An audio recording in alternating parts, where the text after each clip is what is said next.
Hey everyone, Percival Bricks here, and welcome back to another video where today I'm going to be showing you my custom Lego Baxter building mock based off the Baxter building that is in Fantastic Four First Steps. So really quick, I had pretty much no plans to build the Baxter building, and that's because I follow a lot of other mock creators who took one look at the building from the movie and said, this is pretty much impossible to build in Lego. And I had tried myself to come up with some designs, and I had never really found anything that I thought would look like a convincing Baxter building. So I was just not gonna do one because I have another Baxter building in my New York City layout already. And I figure with this movie being set in an alternate universe, you're probably only gonna get to see this Baxter building like once for the film. So yeah, I had no plans to make this, but 2 days ago, at the time of recording this video, I had decided, you know what, I want to build it. That no one else is building it, that I want to see a really good build of the Baxter building, and so I took on the challenge. And it was not easy. I'll go into design details in this video, but it was so tricky to get this Baxter building built. I didn't order any pieces to do this. I did this with parts I had on hand, and that was kind of the hardest part. But yeah, I am overall super happy with how this thing turned out. You can see here I have my Fantastic Car from my Goofy Marvel build series. I have Herbie down there. I've got the Human Torch, Galactus, and inside are tons more minifigs and things based off the movie. But yeah, let's just get right into it. I'll show you the Baxter building, the full interior, talk about the design process, and I think it should be a pretty good time. All right, so first I wanted to go over the outside of the building and how this really all came together. First of all, if you look up a picture from the trailers or just off Google of the Baxter building in Fantastic Four First Steps, it is a curvy building. And I know that's like a funny word to use, I guess, to describe it, but the build is basically all curves, which is why it is so difficult to make in Lego. So this was probably my third or fourth iteration of the Baxter building. I built one where it was basically just flat across with two flat kind of beams on the side, and then I had tried to do a curved one, decided it wouldn't work. My challenge was making this curve, like the building curve this way, is not too hard. It's these outside curves that makes the building very difficult. So what I came up with is using a snot technique and turning these slope pieces sideways to get that curve. Because if you look at these side parts in the movie, it's like this shape, a curve this way. So it's like a curve this way with two curves that way on either side, if that makes any sense at all to you. But then what's also difficult is when you go to the base of the building, it turns into this bigger gradual curve that comes out. And then with that, you have a curve this way, an opposing curve this way, and then another curve this way. It's all curves is my point, which is so hard to do in Lego and have it look smooth. So is what's in front of you a perfect version of the Baxter building in Lego? By all means, no, it is not. But it is the best I could do. I could have built one that maybe looked cleaner, but it just would have been straight on either side. It wouldn't have been very curvy or looked like the movie. So that was the big challenge of this. Luckily, I had a buttload of these curved pieces just sitting around ready to be used.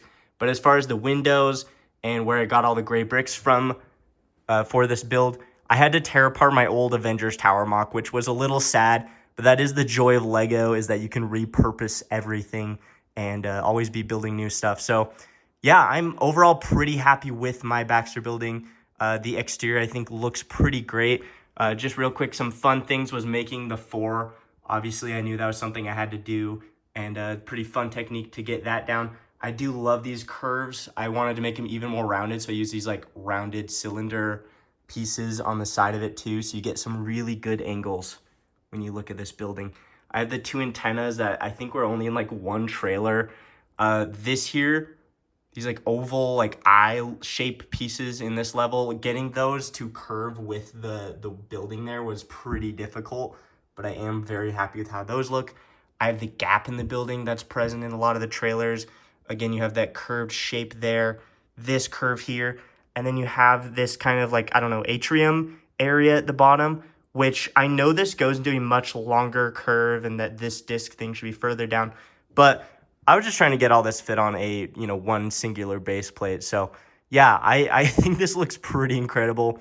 Again, it's not perfect, but pulling this off in Lego is a huge challenge, and I think I did a pretty good job of creating the Baxter building from Fantastic Four First Steps into a Lego.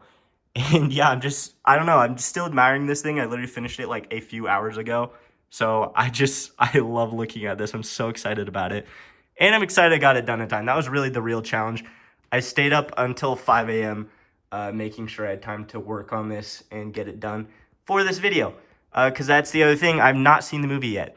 It comes out tomorrow for me, and I'm hopefully going to go see it pretty early. But yeah, if there's stuff about the building from the exterior or on the inside that you're like, why didn't you add this from the movie? It's because this was purely based off pictures that I took from like trailers. There was like a Zillow tour of the Baxter building thing that I looked through to find pictures of the inside. So chances are I'll go see the movie and be like, oh, I should have added this, or I'll go add things in later. But yeah, that's kind of it for the exterior. I think it looks very good. It was just a big challenge to get it to look how it does in the movie. It's just something that's not easy to build in Lego with all the curves it has. But overall, I'm very happy with it. So now I will spin this thing around and I will show you the inside. Real quick, I did want to show you what it looks like from the side. It is pretty much a big gray brick slab, but I wanted you to get an idea of what the building is actually like. So yeah, I just love the different angles of this. It makes the curves really stand out, and it's basically split in half. So the whole interior is just split in half, dollhouse style. So this is what it's like to really like get around the building. You have the front, and then you spin it around and you have this kind of dollhouse look. So yeah, I just wanted to get that across because I knew there'd probably be some questions about that. But I do think this looks pretty good, even from some of these awkward angles. But yeah, now let's jump to the interior and I'll show you what that looks like. It is very detailed. All right, so now we're looking at the back side of the Baxter building. And this is what really makes this a cool build to me, is that there is a full interior that is pretty accurate to what you see, at least in all the trailers and anything I could find online about the interior. I'll have to see what it looks like in the final movie. I'm sure there'll be some rooms they haven't showed in trailers, or, you know, things I could do to make it a little more improved. But yeah, the interior is very detailed, and I think is what really brings this whole thing together. So let's start with the ground floor. From the trailers, there's these scenes of Reed Richards at a podium, you know, at a microphone, and it's where there's all these reporters gathered around asking if they will be safe and protect them from Galactus, and they're in their astronaut suits. And I'm pretty sure that takes place at the base of the Baxter building, so that's what I chose to do here. And off to either side, I do have their spacesuits. Sorry, I'm having some focusing issues. And yeah, I think it looks pretty good. I don't know exactly what's in there. I haven't seen the final film yet, but that's kind of what I got from the trailer, so that's what I decided to put in. It's nothing crazy, but I do like having that detail down there, and I do think it looks pretty good. Moving up, we have the Thing's bedroom, Ben Grimm's bedroom, and Johnny Storm's bedroom. So we'll start with Johnny's over here. There's not a whole lot to it. There's some detail on the wall there.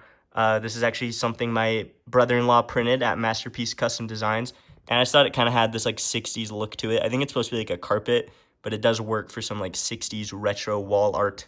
Then he has some records there. You can see it's like a party album.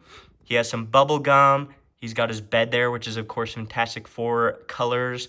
And then he has a stack of letters, probably from girls, you know, being fans of his and writing to him. But that's pretty much it for Johnny's room. Again, I think after the movie comes out, I'll be able to see his room and be able to add any details that I couldn't get from pictures I saw. But I did want to have all of the Fantastic Four's, you know, bedrooms, bathrooms, like things that they would actually have in the Baxter building. So I do have a room for Johnny here. Next up is this little hallway that actually has a build for the Excelsior, their rocket ship. And I do think that is a pretty fun like centerpiece to this area where, you know, it could have been pretty boring. And I have these hallways here. I'm trying to decide what I want to put up on these inner walls for the hallway. So maybe I'll get something custom printed to make some like Fantastic Four themed stickers to put in there. But I decided to leave it blank because I don't have anything like I love yet. But next we have the Thing's room. And first off, you'll notice his bed is actually the Thing's color scheme. So he has like some orange, white and blue there, sort of in the pattern of the thing. On his nightstand, he has a little Statue of Liberty. Ben Grimm is from New York. He's from Yancey Street, I believe, and he has a lot of like New York history, so I wanted to put that in there. He also has an I Heart New York poster up there that is also a print from Masterpiece Custom Designs that I think looks pretty awesome and just made sense to put in the Ben's room here. And then we have a coat rack here that has a hat and an umbrella, and I'll show you that later with the minifigs, but you can actually put the hat and this trench coat on Ben to recreate one of his versions of his outfits that he has in the movie. So yeah, that's it for their rooms. It's not anything crazy, but I did want to have some representation for their bedrooms, because obviously they would have bedrooms in the Baxter building. Next up, we have one of my favorite rooms, the living room here, and it is pretty accurate to what you see in the trailers.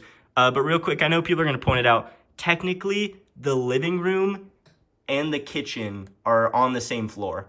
And I knew that, and at one point I tried to put them all, in one place, but I just decided that I wanted them to be a little more flushed out, and I wanted to put them on different floors. And there's actually a reason that they're not closer together. I didn't have them like floor to floor. But yeah, I know people are going to point that out. So yeah, I know they're separate rooms, but in the same big room, but I wanted to put them in separate rooms.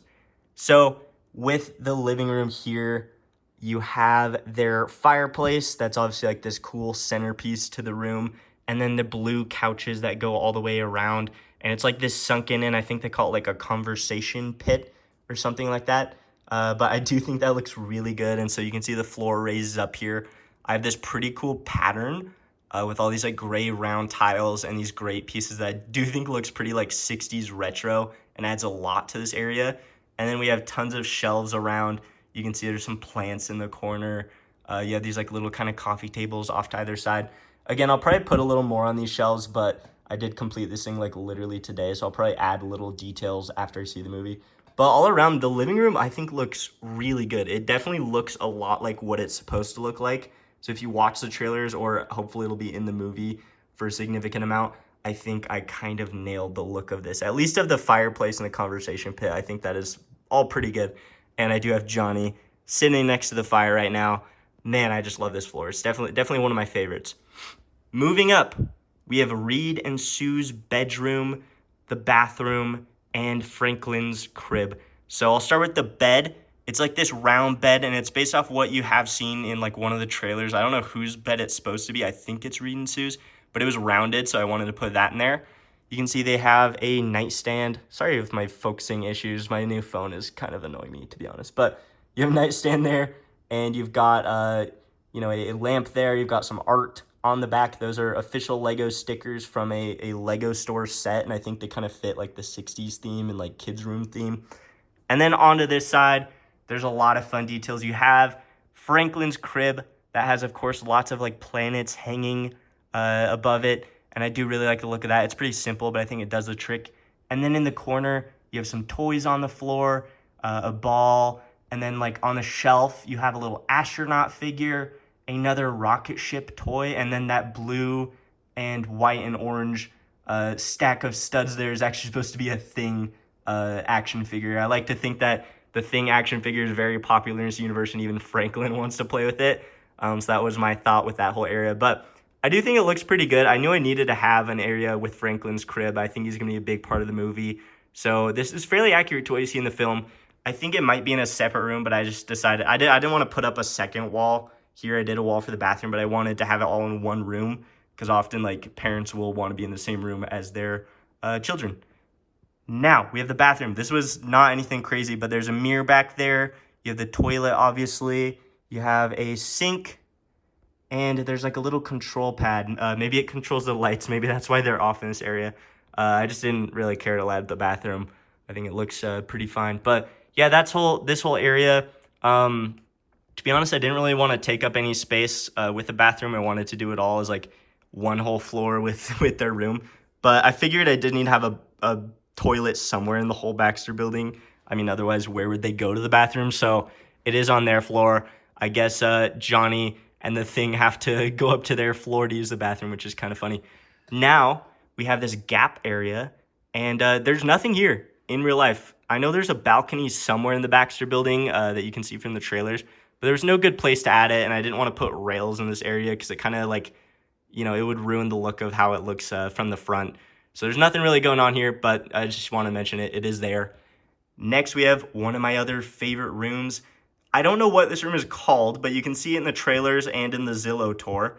And there's like these big circles that are blue, yellow, and red. And from what I gathered from looking at these pictures, the red one is like his tool area. So you can see like a toolbox there. You've got like a wrench up there. You've got his red seat, but everything's kind of red themed when they're in these areas. So I have his tool area. Maybe that's where he builds things. Then this is his yellow area that has a chalkboard, and I guarantee you've seen that in the trailer. But real quick, here's my version of Reed kind of holding chalk in his like suit outfit. People are asking about this. This is Cassian Andor's face from the new Andor set. It is this hair that I painted white to get those sideburn looks. And then it's like Michael Scott's torso, I think. But yeah, that's how I made this figure, and I think he fits very good with this area. But that's actually a sticker from the X-Mansion set that's supposed to look like a digital chalkboard or something like that. But I just put it on these bigger tiles, and I think it adds some good detail to this area where he has a big chalkboard. So maybe this yellow area is like his thinking area, or where he does some research. That's kind of what I got from it. And then over here, this blue area, I think is like, I don't know, the electronics section. There's like these big computers in the movie and all these round blue shapes. So I kind of did the best I could with the tiny area I had for that. But I love the look of this red, yellow, and blue area. And I hopefully will see it a lot in the movie and get to know like what it's all about. But I do like that he has like different colors for different like tasks, I guess, for different like purposes that the rooms have. But it does look very cool when you look at this whole building to have those bright colors in there. So definitely one of my favorite rooms. Hope to see it in the movie a bit more. Last, at the top floor, we have the kitchen. And I did it at the top floor because I knew it would be like one of the taller floors. And it seems like this is a pretty important area in the movie, that they always have, you know, Sunday dinner at 7 on the dot, you know, like they say in the trailers. So I thought it was a pretty cool area of the Baxter building, and I really wanted to have it take up some good space. So you can also see I have Herbie up here with the thing. That is a custom Herbie I built, and I think he looks pretty awesome. But moving him out of the way, moving the thing out of the way, you can see how these shelves look. So the shelves are actually pretty accurate to what you see in the trailers. I like paused a lot to see what these looks like. There's a custom printed cereal box there. Hopefully I'll print up like a Human Torch one at some point. That's also by Masterpiece Custom Designs if you want to check them out. But I love the look of the shelves where they have like those rounded corners. And then you have this center shelf, which can move around a bit. I wanted to add an angle. You have that little like glass bubble, and I just put like a pie in there. I assume it's like a way to cook things in the kitchen, but it's in a lot of the trailers. And then I just have like a milk and a croissant sitting on the desk there. But I do really like the look of the island at an angle. I think it was a good way to take up the space. I had done it like just straight across this way and straight across this way. And I do definitely prefer it like this. I think it adds a lot of like interest to this area. So pretty happy with the kitchen, accurate to the movie, has those bright colors. I think it looks pretty great. Then over here we have the dining room that has this white table with the white chairs, which is accurate to the movie, and this like blue tablecloth going across, and have like studs there if you want to have them eating different things or have cups around or have them, you know, in this whole area. And it does look pretty good when they're all having dinner together. In the back, I don't know what that thing's supposed to be. There's lots of like weird shaped shelves and like modern, you know, 60s modern looking like lights all around. So I guess you can imagine it's something like that. I just wanted to build like some weird fixture in the background. And then we have more of those like Lego store set stickers for different art on the wall. So we'll get to the top part of the building. Obviously, I'm not a fan of like having these on the back. But I don't think it really takes away from it a lot. I think it looks like fine, but it's definitely not like a centerpiece, I guess. But that is pretty much the entire Baxter building interior, and hopefully it's accurate to the movie. Again, I really looked into this and researched all the pictures I could find to try to make this as accurate as I could. But hopefully after I see the movie, if there's anything I want to add or any scenes I want to recreate, I'll be able to do that here because it should be pretty easy to switch things out. But I really am happy with this. I mean, I feel like it really captures the look of the Baxter building from the new Fantastic Four movie. And honestly, I am just so happy with it because we got nothing like this from Lego. I mean, we got zero representation of the Baxter building. And a lot of people are saying like, oh, they're still gonna make one, they're still gonna make one. I don't know if it'll be based off the movie. I bet it'll be a comic Baxter building if they ever get around to it. But yeah, I would not count on a movie version of the Baxter building. And that's why it's so cool to have like my own Lego version. So this definitely feels like a Lego set. It's very detailed, looks like the real thing. I like the dollhouse style, you know, makes you actually like want to get back here and recreate scenes and play with it. And yeah, I'm so happy with how this turned out. There's so many cool details, and I love all the colors that you get in this thing. It's just such a cool building in Lego. So the plan with this, I know some of you are wondering, technically, I don't think I'll put this in my New York City like full time, you know. I think I'll have it in the city for, you know, around the release of the movie. I'm gonna go put it in the city once I'm done showing you it. But yeah, like my dilemma with the Baxter building, and I'll probably see in the movie, this is set in an alternate universe, right? So I don't know if we'll ever see this Baxter building in any other Marvel movies. I think it'll probably be just in this one, because it does seem like the Fantastic Four are going to travel to the MCU, and they're going to do, you know, Doomsday and Secret Wars. And, you know, who knows if we'll ever see this again. So, I really doubt they're not going to make one in Lego. And I don't know if I want to put it in my city, like, full time. So the plan with this, if I don't have it in New York, like, all the time, I'm probably going to have it, you know, somewhere on display so you can still spin it around and play with it. Because I do think it is very fun and captures the vibe of Fantastic Four First Steps. At least I think so. And it's just very cool because we didn't get a lot of sets for this movie. We just got the one set. So having things like Herbie and the Fantastic Car and an actual Baxter building is very cool for me as a huge Fantastic Four fan and a Lego collector. So I overall am very happy with this mock. It was kind of my version of if Lego had made a, you know, modular building for the Baxter building based off Fantastic Four First Steps. So that was kind of the vibe I was going for. It was really hard to make. Again, I stayed up so late working on this, but I overall am very happy with how it turned out. So I'll spin it around. I'll show you some of the different minifigs created for this and some of my favorite parts of it. But yeah, that'll pretty much do it for the interior of the Baxter building. All right, so lastly, I'm going to show you the different minifigs that I've come up with to go with my mock Baxter building. So here's obviously Reed when he's not in his, you know, his suit outfit and he's in his actual Fantastic Four getup. A lot of people are probably going to ask where these arms come from. They're actually from the 2021 space sets. And I know a lot of people are probably also going to say, why don't you get the Condiment King legs and scrub off, you know, the printing so you can give him the white boots with that color of blue. I just looked a few days ago, and those are going for like $70-something on Bricklink right now. I mean, it's just insane. I think a lot of people who have them know people want them for this, so they're just overcharging an insane amount, or maybe, you know, they're that rare. But it's pretty ridiculous, and unless this video gets an insane amount of views that'll give me money to actually go out and buy those, for now, this is the best I could do, is upgrade his arms, paint that hairpiece, give him the Cassian Andor head, and I think it's a definite upgrade for the figure that came in the original set. It looks a lot more like Pedro Pascal to me. So next, we'll move on to my different versions of the Thing. So we have the Thing pretty much how he came in the original set, except I switched out the arms for white ones. He definitely has a lot more white on his sleeves, and he does blue. So I think it does kind of class him up a little bit, make him look a little bit more like the movie. But I do think he looks pretty good. Looks like the one from the movie. Probably should have been a big figure. I know people are going to argue with me on this. I would have much preferred if he was a big figure, or at least like a mid-sized figure. They should have done something for his torso to bulk him up a bit. But anyways, great figure still. I'm very happy we have some Thing representation. Next up, we have the Thing in his trench coat with his hat on. It's kind of like his incognito look, I guess you could say. But he does look pretty good. I saw him like this, I think, in like the first trailer maybe. So I actually put this together a while ago and was waiting to see what the Thing minifigure would look like, and it does go pretty well with what I came up with a while ago. So yeah, this is his look when he's kind of like walking around the streets. I'm sure we'll get to see it in the movie, but definitely wanted to have this version of the Thing in like his incognito outfit, I guess you could say.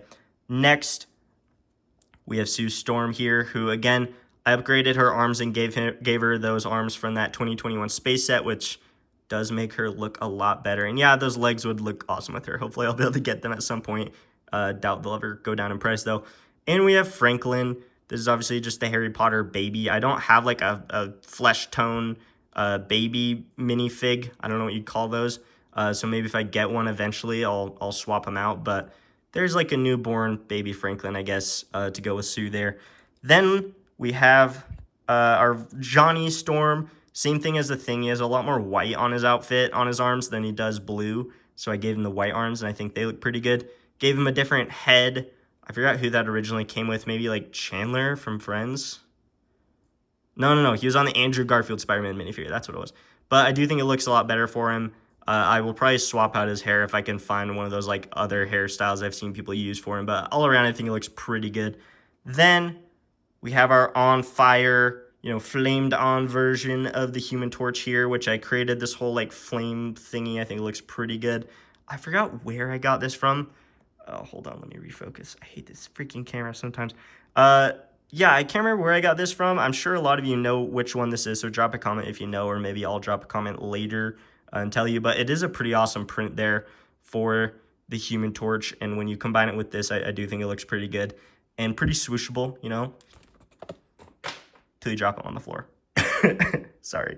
A lot of this I should probably cut, but I'm too lazy to edit and not enough time to. Lastly, we have Herbie. Of course, the camera's going to do this. But you guys are going to hate me.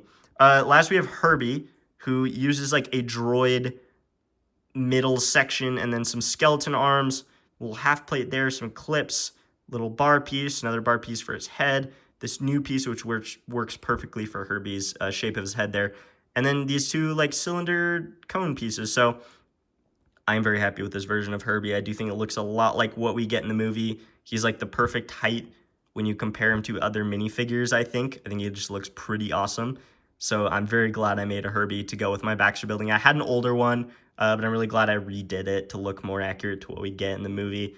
And yeah, I do love having Herbie. I'm sure he's going to be a fan favorite once this movie releases. But yeah, that'll pretty much do it for all the minifigures that I created to go with this that are kind of just variants of what you see in the movie. Then obviously we have the Galactus. I also recreated like a minifigure version of Galactus that someone released instructions for, but I prefer this one.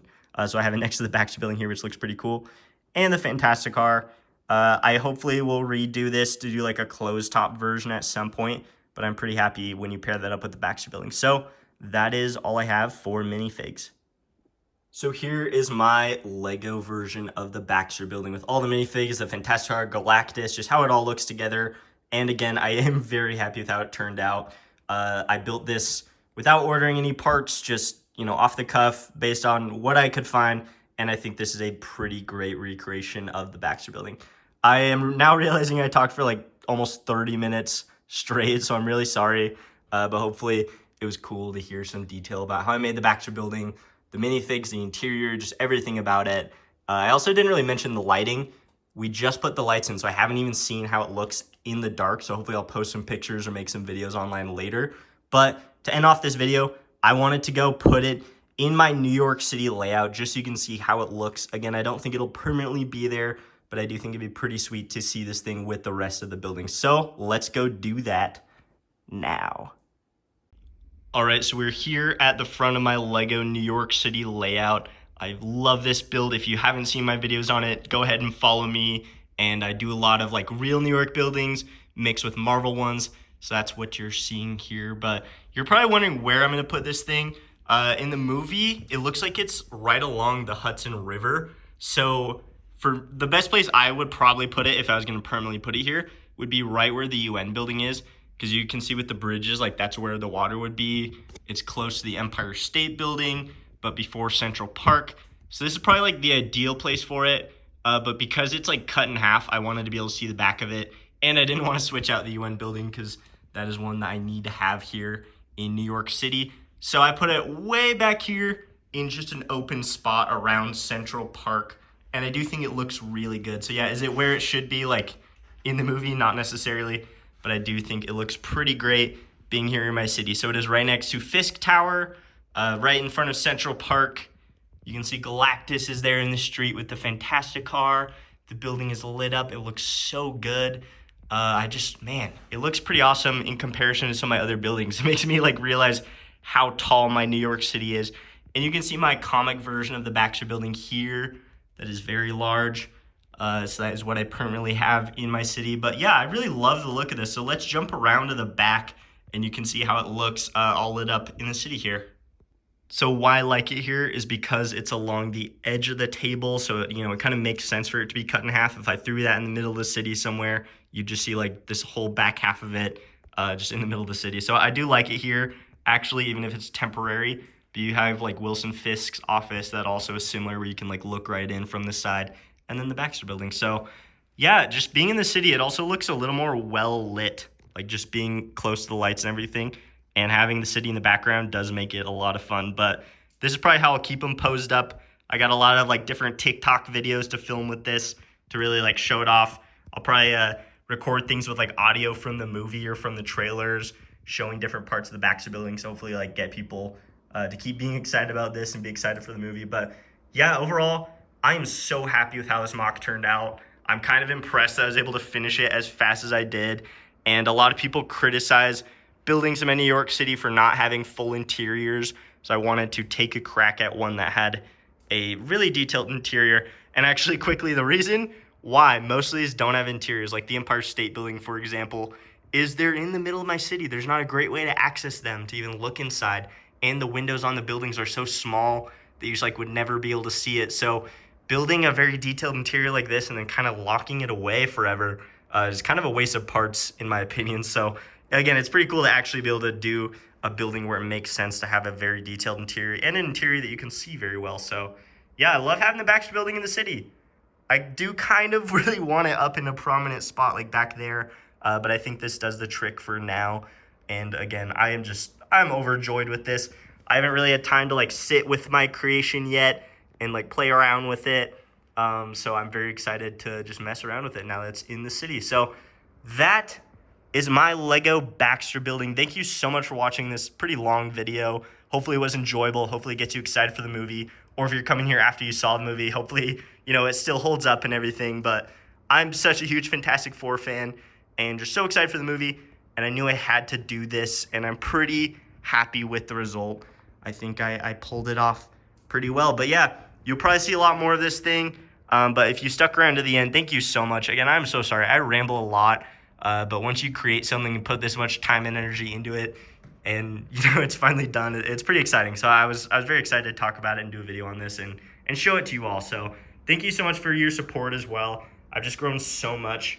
I haven't even had a chance to like thank you all for 10,000 subscribers. Now I'm past that. So it's all just so exciting. But yeah, there's the Baxter building. Thank you so much for watching. If you're interested in this kind of thing, again, subscribe and stay tuned. And I know a lot of people are going to ask about my Goofy Marvel Vehicle series when the next one's coming out. I'm working on it, but this did take up a few days of my time, which hopefully you guys can understand that. But yeah, thank you so much for watching this video, and stay tuned for more.